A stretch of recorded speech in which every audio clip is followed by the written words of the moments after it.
อนี้เฮาสิมาย่างจากเอ็นแบบลาวๆที่เฮาสูตรเฮาเองเนาะที่เฮามักไปแล้วนะ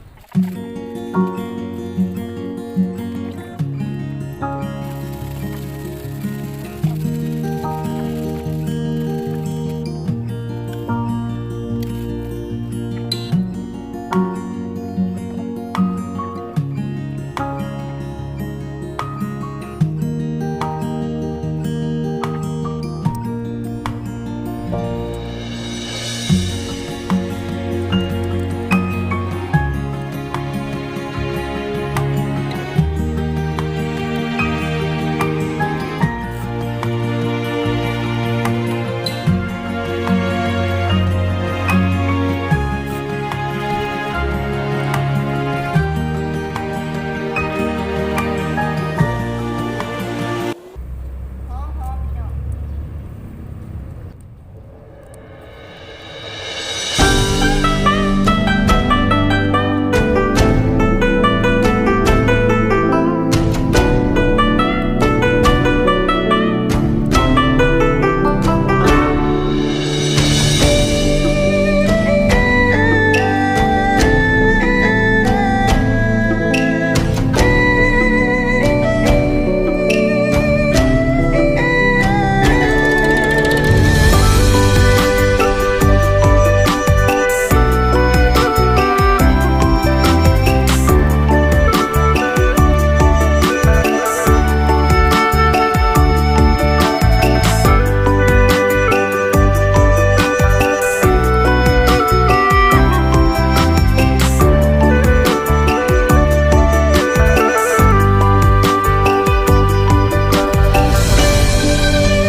อันนี้สุกไปแล้วสีเป็นยังไงพี่น้องเป็นตะกินบ่สีกำลังดีเลยพี่น้องเอามาซิมกันเลยเนาะ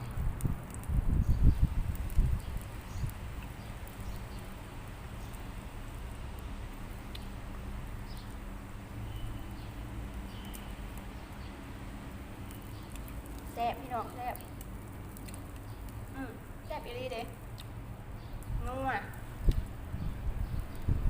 แล้วก็หอมเครื่องเทศที่เฮาปรุงที่เฮาอันนั้นเนาะที่เฮามักไปนะมี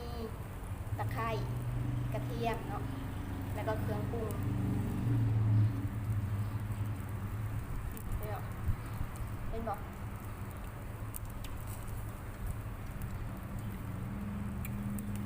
สี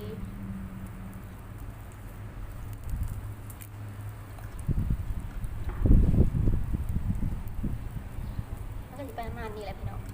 เพราะว่ามันมีทั้งเนื้อที่เอามาเห็ดจากเอ็นกับซีมีเป็นพวกเอ็นเป็นเนื้อเศษมันเนาะที่มีทั้งเนื้อแล้วก็มีทั้งไขมันมีทั้งเอ็นถ้าเอาเนื้อล้วนๆมาเห็ดมันจะบ่แซ่บแต่อันนี้แซ่บ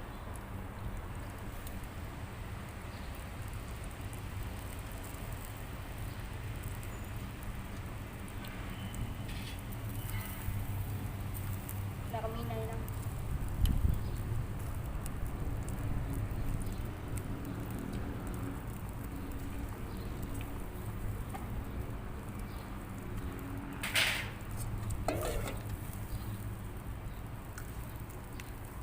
แซ่บไปเลยพี่น้องบริตัว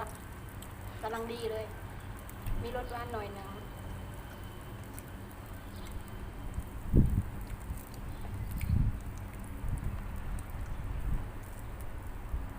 มันก็สีหยาบๆเลยเนาะเพราะเขาเอาเนื้อเอ็นมันมาเห็ดโมเมนต์เนื้อล้วนเนาะแต่มันก็แซ่บเอามาอ่างพี่น้องยั่วๆสักฝากกดไลค์กดแชร์กดติดตามแล้วก็กดกระดิ่งให้นำเด้อจ้ะแล้วคลิปต่อไปนำสิเอายังมาบอกพี่บอกน้องอีกก็ติดตามชมกันได้เลยเด้อจ้าสวัสดีจ้า